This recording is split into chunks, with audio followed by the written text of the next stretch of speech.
Hola, buenos días. ¿Cómo están? Hola, buenos días. ¿Ahí me escuchan?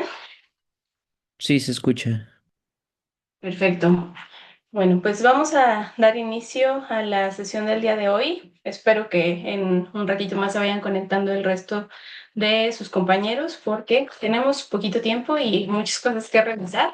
Entonces vamos a continuar. La semana pasada nos habíamos quedado en especificar cuáles son, de acuerdo al diseño arquitectónico, los dos tipos de estudio que podemos encontrar, que son los estudios de causa y efecto y los estudios de proceso. Y en los estudios de proceso, pues básicamente tenemos la oportunidad de determinar que también funciona cierta prueba o cierto proceso para lograr un objetivo. En el caso de las pruebas diagnósticas, pues definitivamente es realizar un diagnóstico. En el caso de algún proceso, pues ver cuál tiene un mejor rendimiento comparado con otro que probablemente se utilice de forma habitual.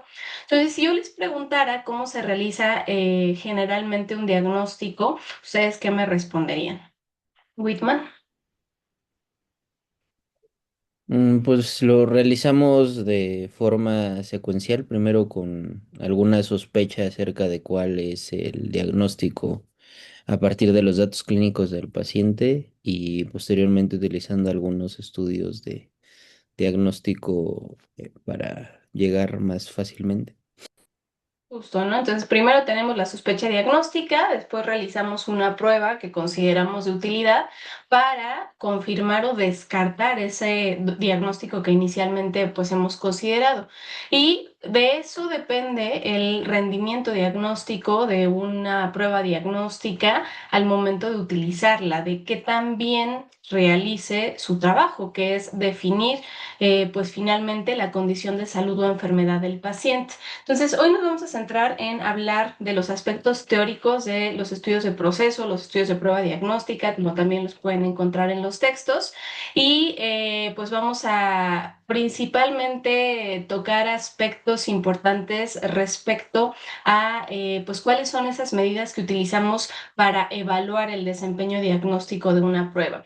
Y la vez pasada habíamos empezado a mencionar que pues tenemos datos importantes a diferencia de los estudios de causa y efecto. Aquí pues sí vamos a tener por supuesto un estado basal que son pacientes que tienen algún dato que pudiera hacernos sospechar un diagnóstico desde el principio.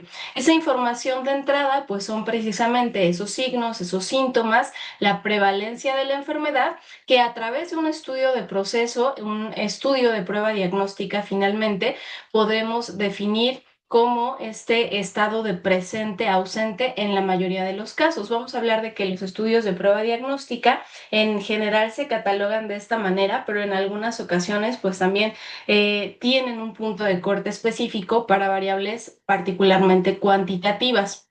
Entonces aquí siempre, y esto es muy importante, tenemos que comparar ese estudio, esa prueba innovadora contra algo más. El estándar de oro sería lo ideal, pero cuando no está disponible podemos utilizar un estándar de referencia. Me parece que la semana pasada ya habíamos puesto un ejemplo al respecto. Cuando no tengo el estándar de oro disponible porque pues básicamente no existe el recurso, es muy caro o a lo mejor es muy problemático de realizar o muy peligroso para el paciente, pues puedo optar por un estándar de referencia que con más seguridad me acerque al diagnóstico. Sin embargo, finalmente la calidad de los estudios de proceso también tiene que ver con ese estándar de referencia o ese estándar de oro que estemos utilizando. Entre mayor calidad tenga el estándar de oro, el estándar de referencia, pues por supuesto que mejor será la comparación respecto a la prueba diagnóstica. Nunca la prueba innovadora que estemos investigando va a ser mejor al estándar de oro. Siempre el estándar de oro o el estándar de referencia, pues va a ser el punto o el techo contra el cual se genere esa comparación. Entonces, siempre piensen en si realmente están utilizando el estándar de oro o el estándar de referencia más apropiado. Quizá optan por un estándar porque está disponible, pero la realidad es que si ese estándar que están empleando para hacer la comparación no es completamente válido o no tiene un rendimiento por sí solo adecuado, pues seguramente la prueba innovadora que se esté investigando tampoco lo tendrá.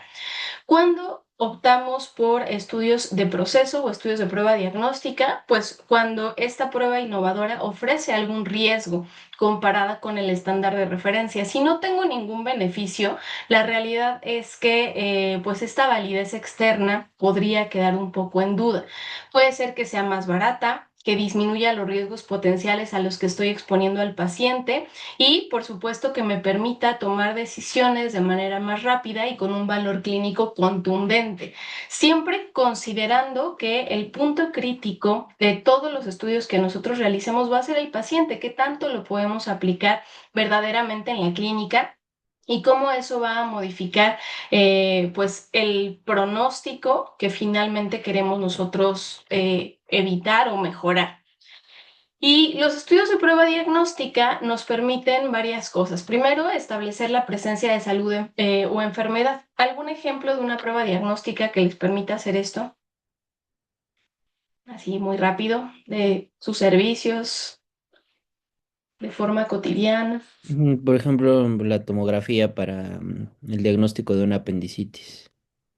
Ok, ¿tiene o no tiene apendicitis? ¿No? Rubén, ¿algún otro ejemplo? Bueno, había dicho troponina, pero, o sea, no es muy específica, es más sensible, pero también, por lo menos Ok, descartamos. permite, claro, permite decir si Ujú, tiene o no tiene un pronóstico respecto a presencia o ausencia de isquemia, ¿no? Y ujú. Víctor, ¿alguna que nos permita graduar el grado de afección? Puede ser una tomografía de buscando un accidente cerebrovascular, extensión y diferenciar la severidad.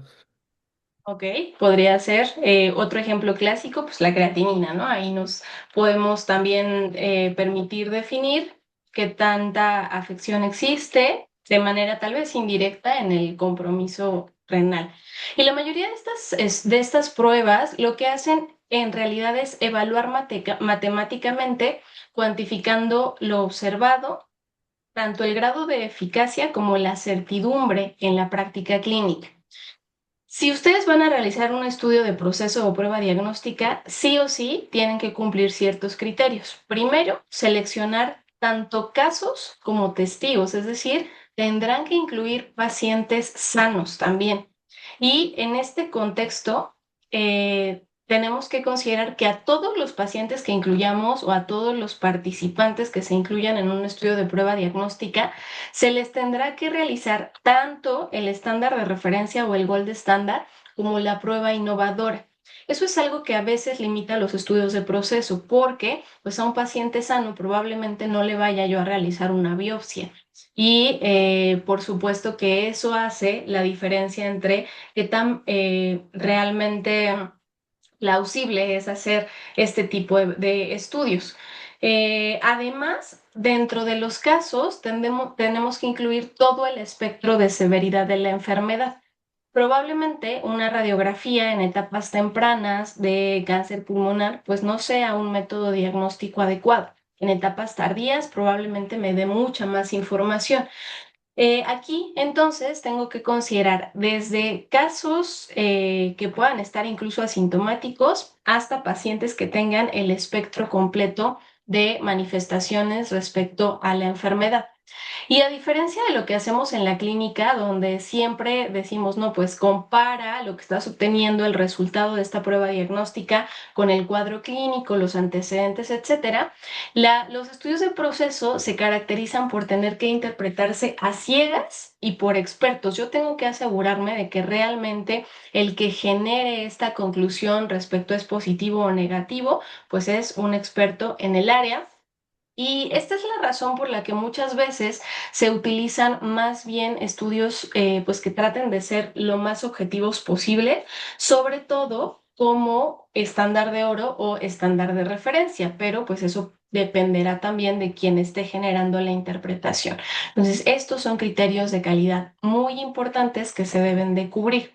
Y finalmente, establecer de manera contundente cómo se puede aplicar esta prueba en la práctica cotidiana, qué es lo que va a mejorar. Ya decíamos, recursos, tiempo, quizá un menor riesgo para la exposición del paciente, qué es lo que me está ofreciendo y por qué vale la pena generar este nuevo proyecto. Y sin duda, la reproducibilidad. ¿Qué tanto puedo yo generar esta intervención de forma cotidiana y además obtener los mismos resultados respecto a un paciente en específico de manera pues que sea bastante solvente, digámoslo así? Y una prueba diagnóstica la vamos a evaluar con las siguientes características. Primero, tenemos que medir su eficacia. ¿Y esto a qué se refiere? A la capacidad de esa prueba para medir lo que realmente debe medir. Es decir, hablamos de sensibilidad y especificidad. También tenemos que considerar la precisión, que es la capacidad de que esta prueba tenga el mismo resultado cuando yo la repito de forma cotidiana, ¿no? Si yo le hago esta prueba ahorita al paciente, se la repito inmediatamente a los 5 minutos, ¿qué tan probable es que ese resultado siga siendo el mismo? Eso es precisión. Y exactitud, a diferencia de precisión, donde yo quiero que el resultado sea sólido, pues lo que nos dice la exactitud es qué tan cerca está ese resultado del valor real. Entonces, puedo tener pruebas muy exactas, pero poco precisas, pruebas muy precisas, pero poco exactas, y lo ideal, por supuesto, sería que fueran muy precisas y muy exactas, donde yo obtenga el valor pues más cercano a lo real posible, pero también cuando repita esta prueba, los resultados pues sigan siendo los mismos. Y finalmente tenemos la seguridad, que es la capacidad de la prueba para predecir la presencia o la ausencia de la enfermedad. Y aquí nos habla de valores predictivos.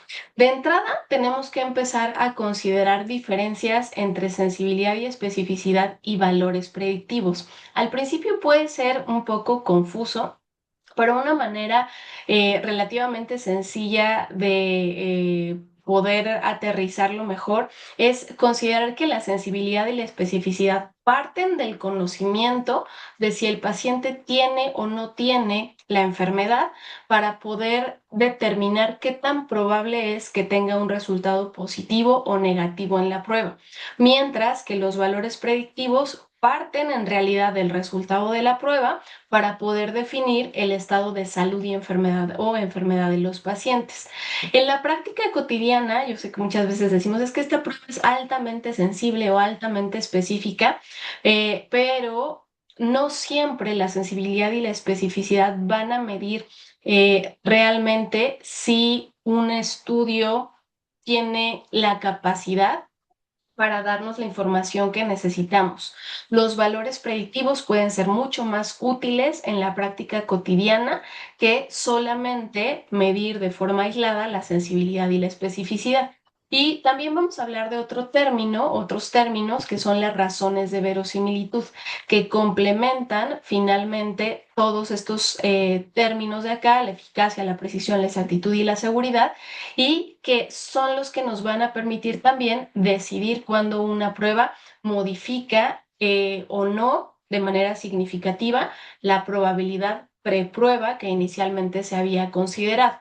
Pues los resultados de una prueba diagnóstica pueden ser de diferentes características, pueden ser variables cualitativas, ya sea de tipo nominal, politómicas o dicotómicas. ¿Algún ejemplo de una prueba de este tipo, Carla? Por favor, en tu práctica cotidiana.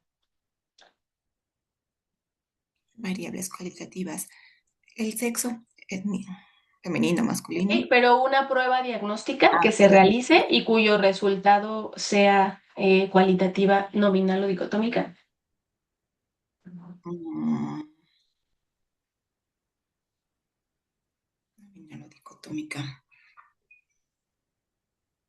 Que nos diga si tiene o no tiene. Ajá, sí, sí, sí. Estaba pensando. Mm, No, es que son valores.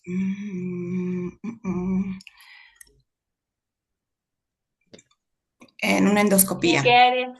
Ah, perfecto, exacto. Una endoscopía, ¿no? Entonces, una endoscopía a lo mejor nos da información respecto a tiene o no tiene varices esofágicas. Podría ser de esa manera. También podría ser que ese mismo estudio pudiera evaluarse mediante variables cualitativas ordinales. Ok, ya vi que si tiene varices, ahora qué tan grandes son, qué tan... eh, peligrosas pueden resultar, dónde están localizadas, etcétera. Entonces aquí tenemos otra opción. Y vean que también podemos tener resultados en variables cuantitativas, tanto discretas como continuas. A estas probablemente estemos más habituados porque generalmente lo que hacemos son obtener variables cuantitativas y después hacerlas dicotómicas. Hemoglobina glucosilada, por ejemplo, 6.5 hacia abajo no tiene diabetes, 6.5 hacia arriba tiene diabetes. Entonces, a pesar de que son variables cuantitativas, se establece generalmente un punto de corte para hablar, y lo voy a poner entre comillas, de la normalidad, ¿no? Entonces, dependiendo del tipo de variable, será la forma en la que se deben analizar esos resultados para establecer, pues precisamente, el rendimiento de la prueba.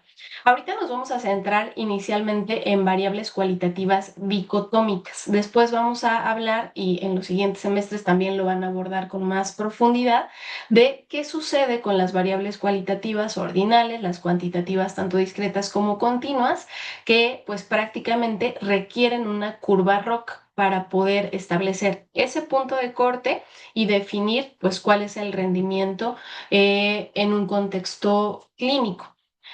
Para poder empezar a evaluar los estudios de prueba diagnóstica, vamos a necesitar una tabla de 2x2. Y esto es uno de los puntos más importantes de lo que vamos a hablar en todo este semestre. Si ustedes construyen correctamente la tabla de 2x2, va a ser mucho más fácil obtener el resto de valores. Y para construirla, pues tenemos que empezar a verificar que el diseño ya está establecido. Cuando ya comprendamos completamente cómo está compuesta la tabla de 2x2, pueden hacerla como ustedes quieran. Pero ahorita, ¿qué vamos a colocar en las columnas? Siempre el gold estándar o el estándar de referencia. ¿Contra qué estoy comparando mi prueba? Eso es lo que va a quedar aquí, en las columnas. En las filas voy a poner mi prueba innovadora. Si tengo un resultado positivo, va en la primera fila. Si tengo un resultado negativo, se coloca en la segunda fila. Cuando ya estoy haciendo la comparación, de esta manera, como mi primera columna va a estar dedicada a aquellos pacientes que realmente tienen la enfermedad, que eso me lo va a decir en general el estándar de referencia o el estándar de oro, y en la segunda columna voy a poner aquellos pacientes que no presentan el desenlace. Entonces, de esta manera yo voy a tener 4 casillas, la casilla A, la casilla B, la casilla C y la casilla D. En la casilla A van a estar los verdaderos positivos, aquellos pacientes que tienen esta prueba innovadora positiva, pero que también el estándar de referencia o el estándar de oro confirma esa información. Pacientes realmente enfermos que además tienen la prueba innovadora positiva. En la casilla D, yo voy a tener aquellos pacientes que tienen una prueba negativa, pero que confirmo también la ausencia de la enfermedad a través del gold estándar o el estándar de referencia, verdaderos negativos.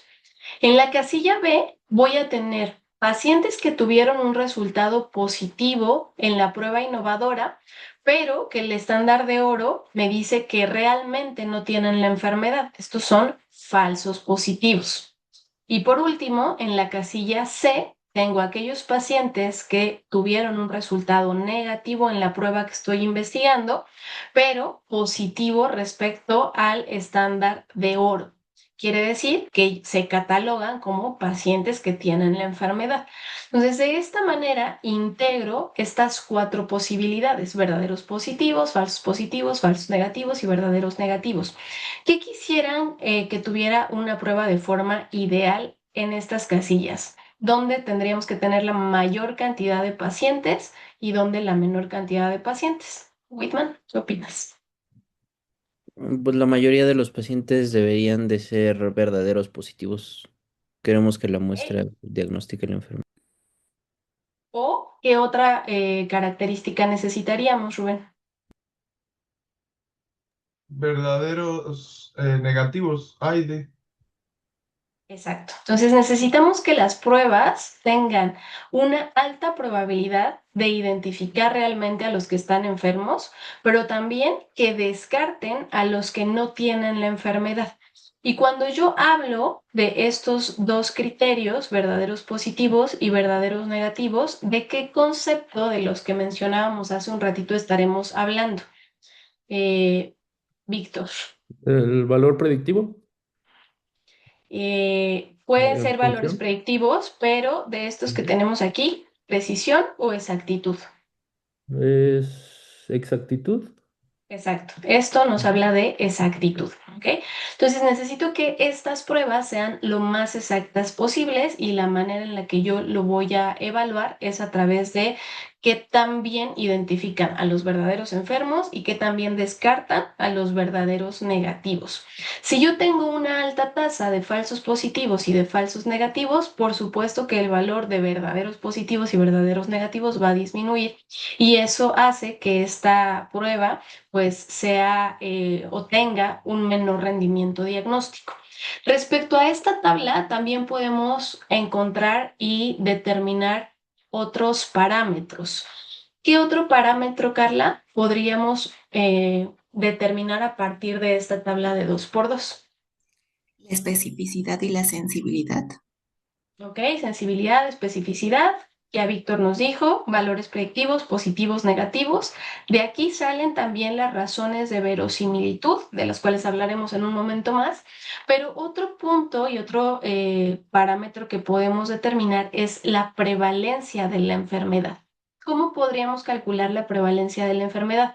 Vamos a empezar a hablar de un montón de fórmulas, pero realmente si ustedes se fijan y se centran en esta estructura, van a poder darse cuenta de que no es necesario aprenderlas de memoria, sino más bien saber de dónde vienen los datos. Entonces, ¿cómo podríamos calcular la prevalencia de la enfermedad a partir de esta tabla? Quien quiera participar. Se puede, pues nada más los diagnósticos positivos en relación al total de pacientes, ¿no? Exactamente. Entonces, todos los que realmente tienen la enfermedad, que teóricamente son los que tuvieron un estándar de oro positivo, que serían tanto la casilla A como la casilla C, entre el total de sujetos que estamos estudiando, que es pues esta N que está aquí abajo. Tanto los verdaderos positivos como los falsos negativos son sujetos enfermos y yo tendría que calcular la prevalencia con la fórmula A más C entre N. Ujú. ¿Y esto por qué es importante? Porque resulta que la prevalencia es un determinante fundamental para evaluar cómo se va a comportar una prueba diagnóstica. ¿Qué pasaba en el COVID? Por ejemplo, cuando teníamos estos picos de enfermedad muy altos y teníamos una prueba negativa. Seguro les tocó estar en COVID. Entonces teníamos un paciente que llegaba con cefalea, tos, fiebre, hacíamos la prueba y salía negativa. ¿Qué hacían ustedes? La verdad. Pues asumir que tenía COVID por el entorno de alta Exacto, ¿no? prevalencia que hay. Justo, entonces era, la prueba está negativa, pero tengo una prevalencia muy alta de enfermedad, tengo una probabilidad preprueba incluso también considerable y eso genera que yo no pueda descartar la enfermedad. Y ahorita vamos a ver por qué sucede esto, pero básicamente cuando yo tengo una prevalencia alta, es mucho más probable que un resultado positivo confirme la enfermedad. Cuando tengo una prevalencia baja, es mucho más probable que un resultado negativo la descarte. Y bueno, ahora vamos a empezar a hablar de estos términos. Recuerden que habíamos hablado de la eficacia, que es la capacidad de lograr el efecto que se desea o se espera. Y aquí vamos a tener dos posibilidades, la sensibilidad y la especificidad. Como lo ven en pantalla, pues la sensibilidad es básicamente la proporción de individuos enfermos que van a tener una prueba positiva, mientras que la especificidad es la proporción de individuos sanos que van a tener un resultado negativo. En general, aunque esto es de utilidad para hablar de la prueba, realmente la información que nos da respecto a un paciente en particular puede ser un poco limitada. Y es por eso que tanto la sensibilidad como la especificidad deben complementarse con valores predictivos.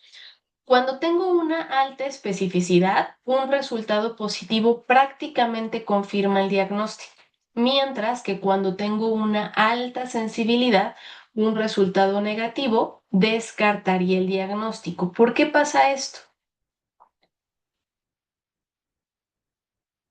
Porque siempre pensamos que es al revés, siempre decimos, no, pues si tiene una alta especificidad, entonces me va a servir para descartar el diagnóstico, ¿no?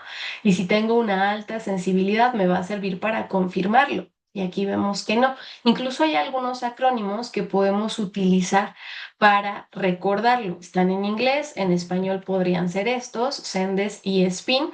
Entonces, una prueba que tiene una alta especificidad cuando tiene un resultado positivo, pues prácticamente confirma el diagnóstico, mientras que cuando tengo una prueba con alta sensibilidad, un resultado negativo podría descartar el diagnóstico. Dependerá también, como les mencionaba, de la prevalencia de la enfermedad y cómo se complemente con los valores predictivos, pero de forma general esta regla puede aplicar.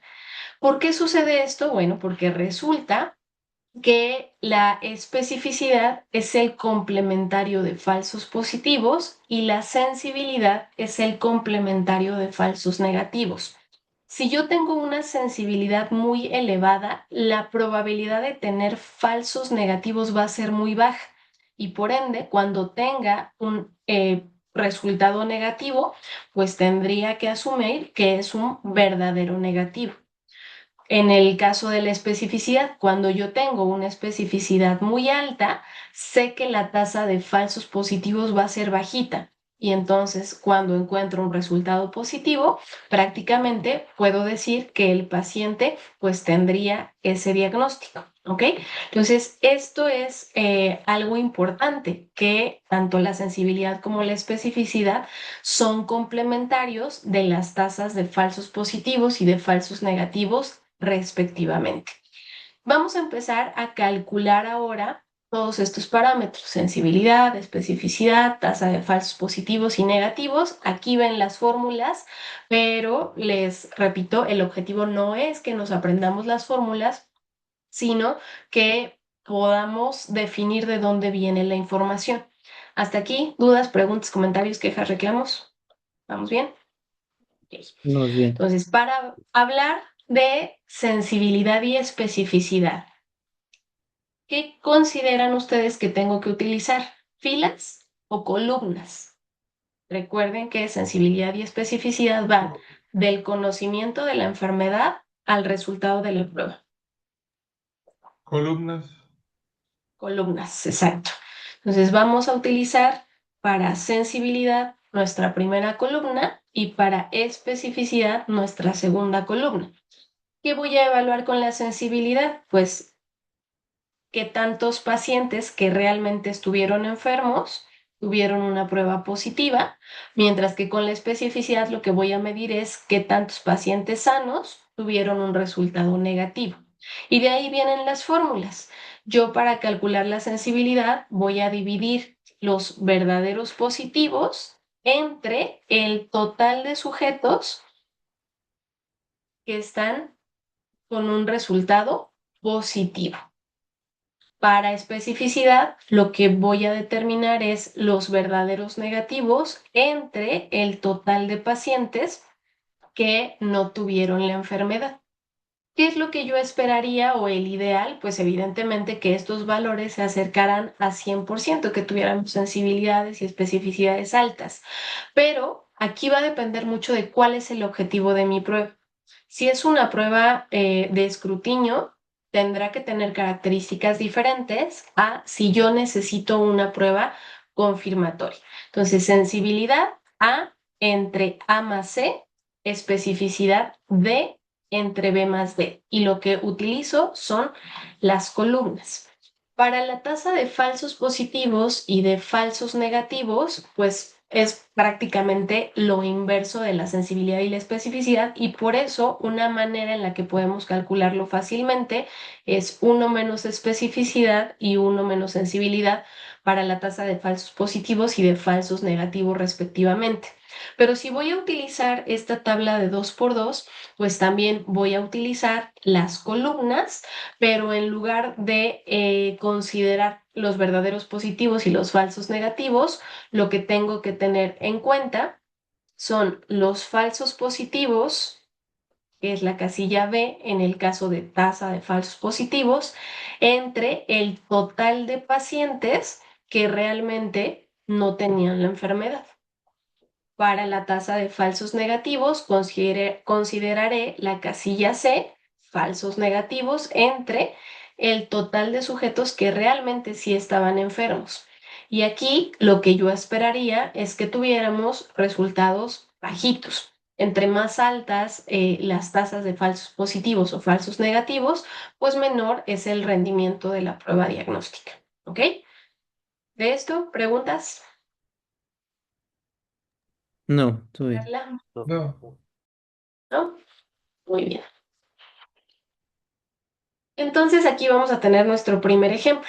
Quieren identificar cuál es el rendimiento diagnóstico de la rigidez de nuca comparado con tomografía computarizada para hemorragia subaracnoidea. Tengo 13 pacientes en la casilla A, verdaderos positivos, 185 en la casilla D, verdaderos negativos, 10 pacientes que tuvieron una prueba positiva pero realmente están libres de la enfermedad, que estos serían falsos positivos, y 9 sujetos que tuvieron una prueba negativa a pesar de tener la enfermedad, es decir, falsos negativos.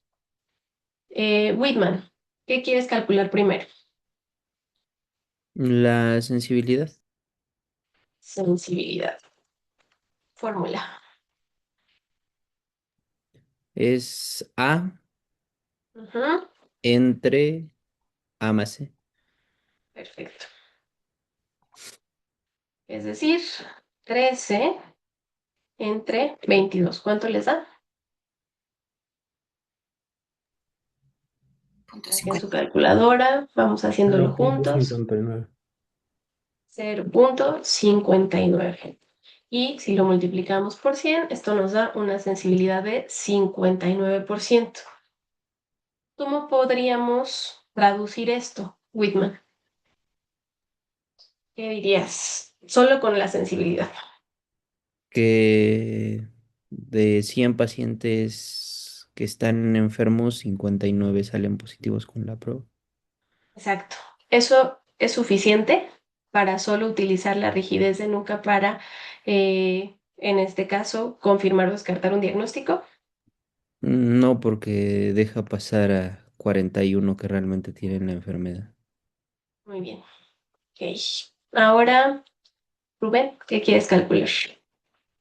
Eh, la especificidad que es 185 entre 195.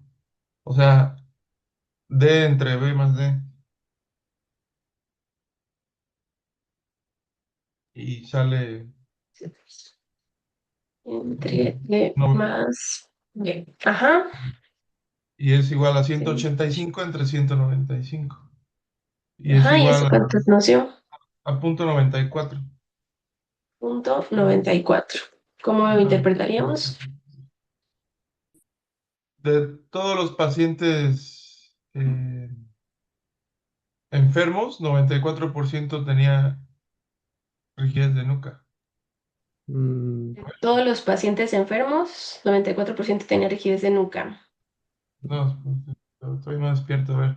Eh, de todos los pacientes sanos, 94% no tenía rigidez de nuca. Exacto. Entonces, sensibilidad nos habla de sujetos enfermos que tienen una prueba positiva, ¿no? Especificidad nos habla de sujetos sanos que tienen una prueba negativa. Entonces, de 100 pacientes, si lo quieren ver de esa manera, que están libres de la enfermedad que yo conozco, que están sanos, sanos en este sentido al menos, 94 van a tener un resultado negativo. Muy bien. Víctor, ahora qué quieres calcular. los falsos negativos. Ujú, Falsos negativos. sería 1 menos la sensibilidad, o en este caso sería C, serían 9 ¿Mm? entre A más C, entre 22. Bien. Sí, sí, ¿Cuánto nos dio? 0.41. 0.41, o sea, 41%. 41%. ¿Cómo interpretamos este? Quiere decir que es de los pacientes que tienen la enfermedad, sí la tienen, pero sale el resultado negativo. Ujú. Sí. ¿Cuántos, o vamos a ponerlo otra vez en este contexto de 100 pacientes que realmente tienen la enfermedad, 41 van a tener un resultado negativo? Y si se dan cuenta, pues aquí ya encontramos este complementario a sensibilidad precisamente. Yo tengo una sensibilidad de 59%, por lo tanto, la tasa de falsos negativos va a ser de 41%. La probabilidad de obtener un resultado negativo en un sujeto enfermo es bastante alta. Ujú. Entonces, yo no podría confiar que una prueba negativa realmente descarte la enfermedad con esto que llevamos hasta aquí. Vale. Carla, ¿cuál calculamos? Faltarían los falsos negativos, los falsos positivos. Falsos positivos, Uno, opciones para calcularlo. Ujú, no menos especificidad, que sería ujú. C entre A más C. Esta primera columna nos habla de sensibilidad y Ujú. falsos negativos. Para la Ah, perdóneme, segunda columna tenemos falsos positivos y especificidad. especificidad, sí. Entonces B, sería B entre B más D. B entre B más ahí. Más D. Pues aquí tendremos 10 entre 195, que nos da 5.1. 5.1. 10 entre 195. Punto 0.5. Exacto. Punto, seguramente son decimales porque es 0.06 redondeado, entonces lo vamos a dejar en 6%, ¿vale?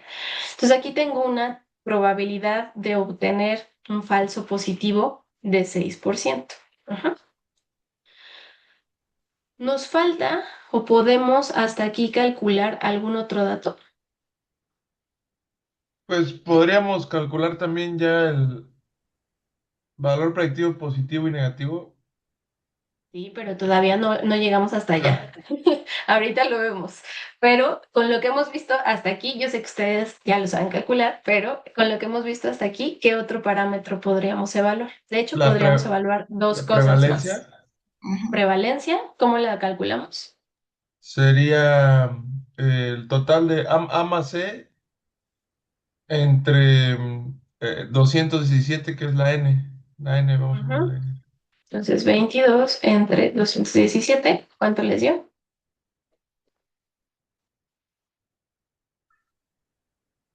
Nos da punto 10, o sea, 10% de prevalencia. Ok, 10%. Esa consideran que es una prevalencia alta o baja.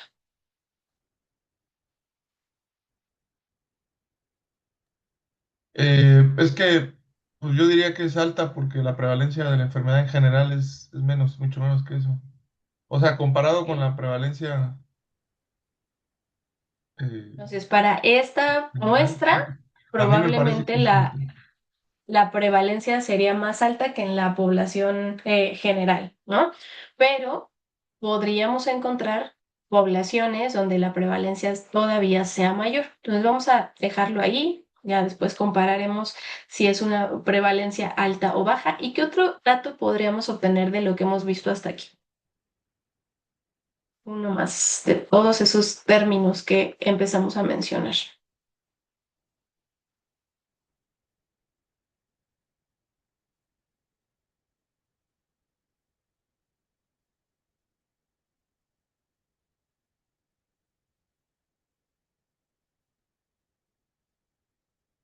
Exactitud. Ujú. Pues, ¿cómo calcularíamos la exactitud?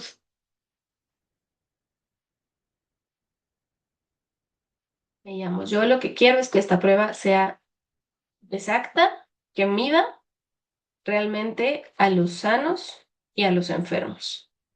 Entonces, ¿cuál sería la fórmula?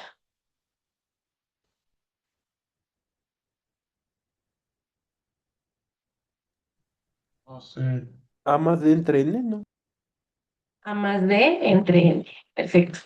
Porque yo quiero ver que también identifica a los verdaderos positivos y a los verdaderos negativos. Entonces aquí vamos a tener 13 más 185 entre la N, que son 217,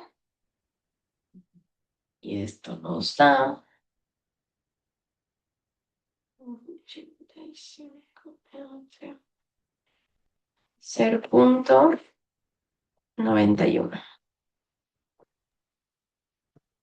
¿Cómo podrían interpretar este valor respecto a la exactitud? Pues esa sería como la certeza diagnóstica, Ujú. como los que realmente sí tienen con la prueba la enfermedad. En realidad nos habla de Eh, qué tan bien logra identificar a los sujetos sanos o enfermos, porque estamos considerando tanto los verdaderos positivos como a los verdaderos negativos. Entonces, es qué tan bien cataloga a un sujeto como sano o como enfermo en general. y ahí va a depender, la certeza va a depender también de la prevalencia, o más bien todo va a depender también de la prevalencia, ¿no? Solamente los valores predictivos positivos y negativos afectan directamente o se ven afectados más bien directamente por la prevalencia. La Ujú. sensibilidad y la especificidad van a seguir siendo los mismos porque es una característica, como les mencionaba, de la prueba en realidad. Ujú. Bueno, muy bien. Entonces, hasta aquí, pues ya hemos hablado de sensibilidad, especificidad, falsos positivos, falsos negativos, prevalencia y exactitud. ¿Podrían decirme con estos parámetros qué opinan de esta prueba? ¿Sirve? ¿No sirve? Y si sí sirve, ¿para qué sirve?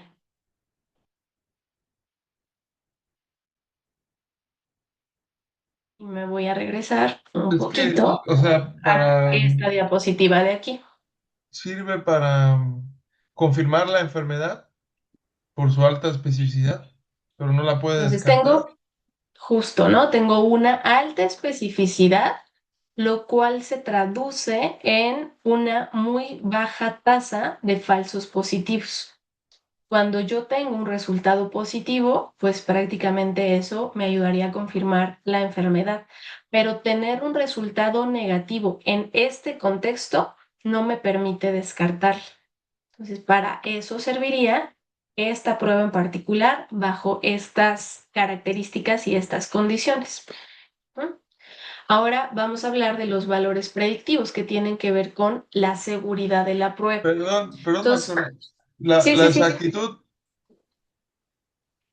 que sale 91%, ¿cómo se Eso come? Pues quiere porque decir que de 100 pacientes, esta prueba tiene la capacidad de diagnosticar correctamente a 91, ya sea como sanos o como enfermos. Y 9 de esos 100 pacientes van a ser mal diagnosticados, ya sea como positivos o negativos, cuando realmente no tienen la enfermedad o la presentan, es decir, cuando son falsos positivos o falsos negativos.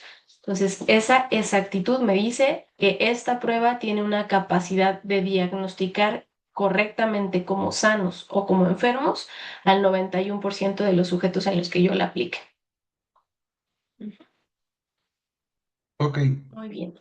Y entre más alta sea, pues obviamente eso se traduce en que voy a tener menor tasa de falsos positivos, de falsos negativos y voy a realizar una menor cantidad de diagnósticos erróneos al utilizarla.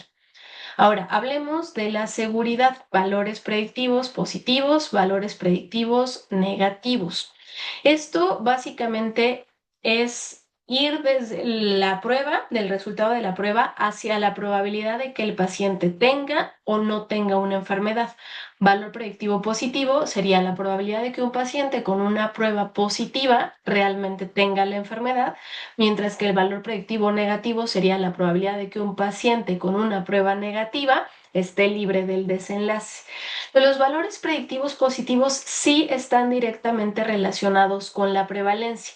En este ejemplo que platicábamos de COVID, por ejemplo, cuando yo tenía una prevalencia tan alta, pues todo paciente con una prueba positiva lo catalogábamos como COVID, ¿no? Y le dábamos tratamiento tal cual.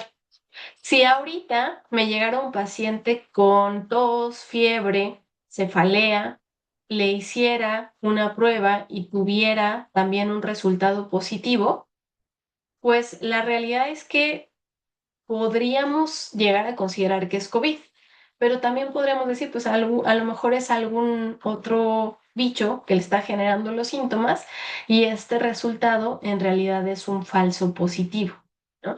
Pero dependerá 100% de la prevalencia de la enfermedad y ahorita vamos a ver cómo se modifica esto con relación a qué tan frecuente es que realmente en esa población se esté presentando una enfermedad en un momento determinado. Si habíamos dicho que para poder calcular la sensibilidad y la especificidad lo hacíamos a partir de las columnas, para los valores predictivos, como yo voy del resultado de la prueba a la probabilidad de enfermedad, entonces lo que voy a utilizar acá son las filas. Primera fila para resultados que tengan que ver con valores predictivos positivos y segunda fila para valores predictivos negativos. Entonces, cuando yo quiero calcular el valor predictivo positivo, voy a considerar los verdaderos positivos, que son mi casilla A, entre el total de sujetos, pero ahora no que tienen la enfermedad, sino que tuvieron una prueba positiva. Mientras que para valores predictivos negativos, yo voy a considerar los sujetos que realmente están libres del desenlace y que tuvieron una prueba negativa y lo voy a dividir entre el total de pacientes con pruebas negativas.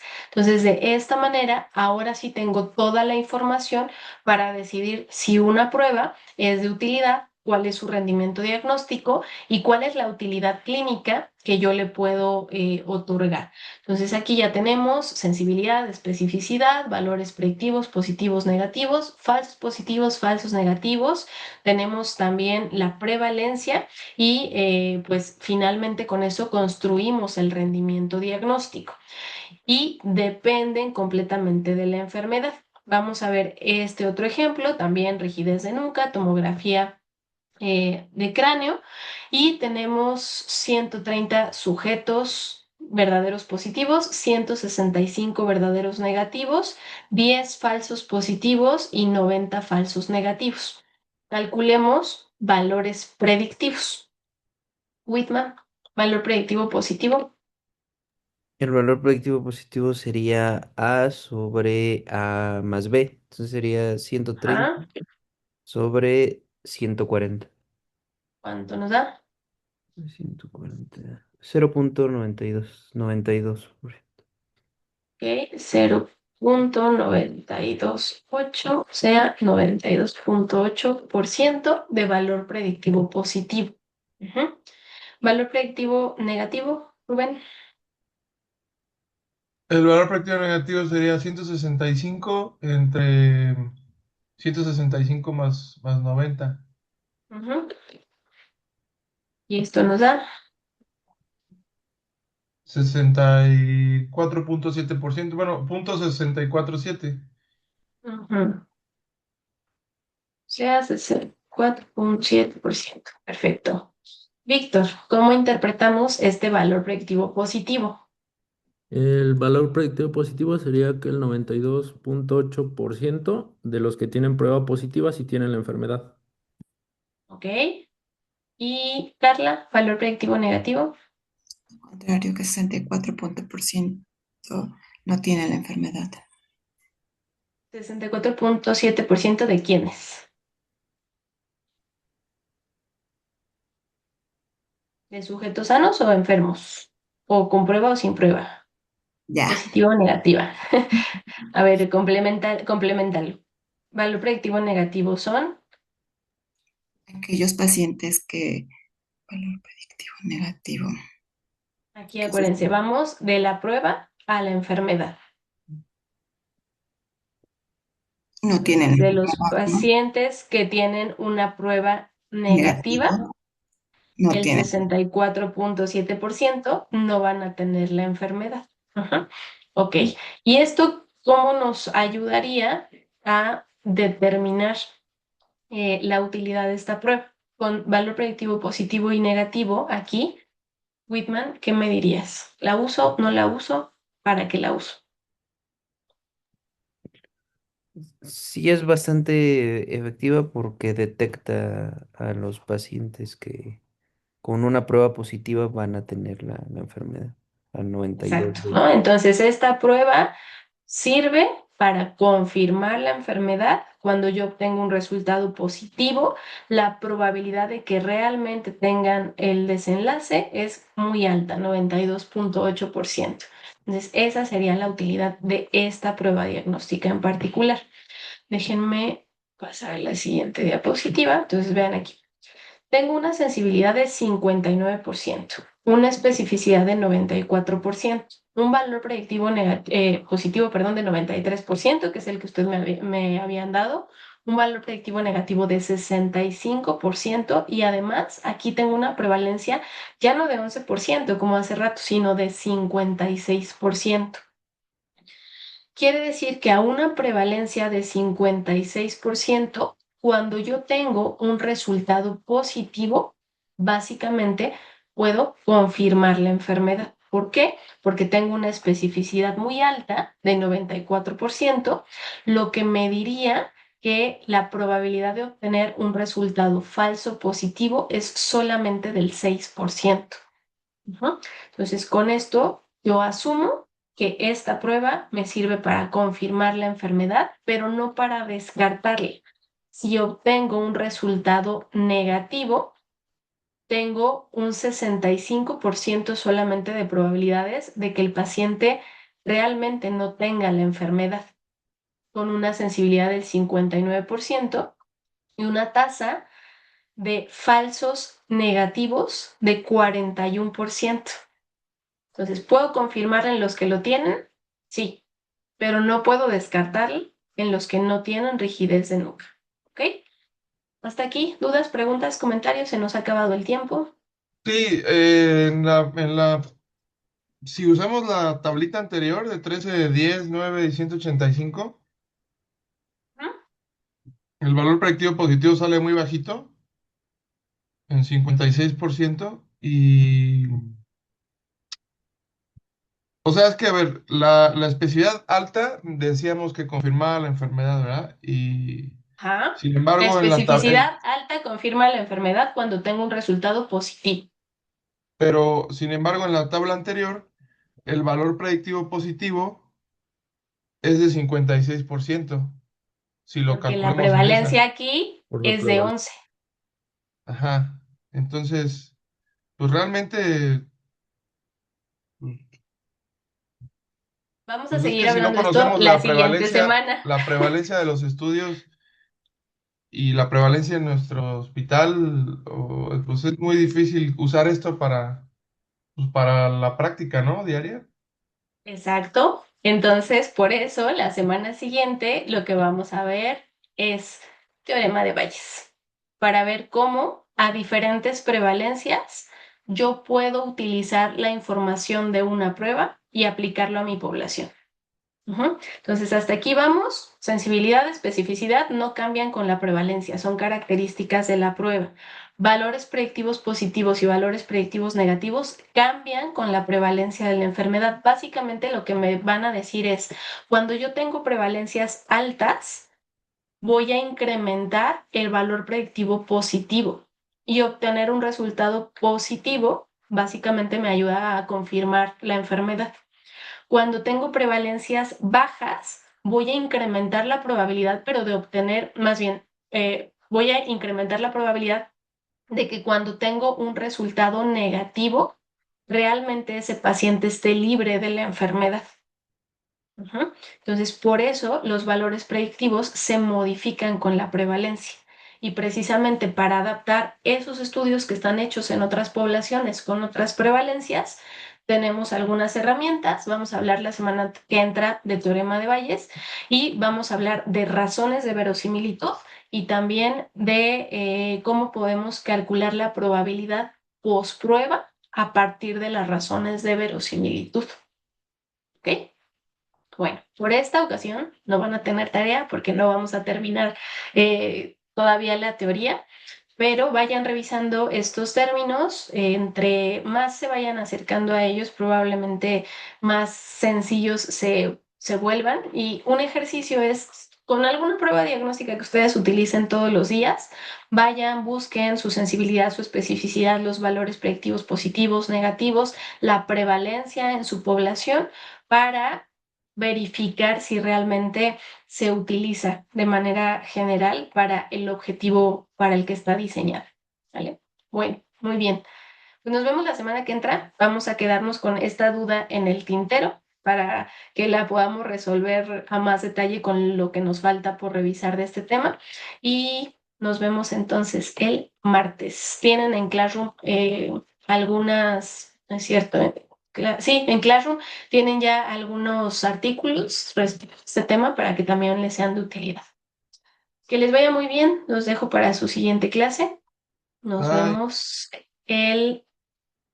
Nunca vi a Aldo y a Omar. Discúlpenme, me acabo de dar cuenta que estaban aquí conectados. Perdónenme. Pero la semana que entra les preguntamos a ustedes, no se preocupen. Nos vemos en 8 días. Bye Hasta bye, que luego. estén muy bien. Hasta Bye. luego, buen día. Bye.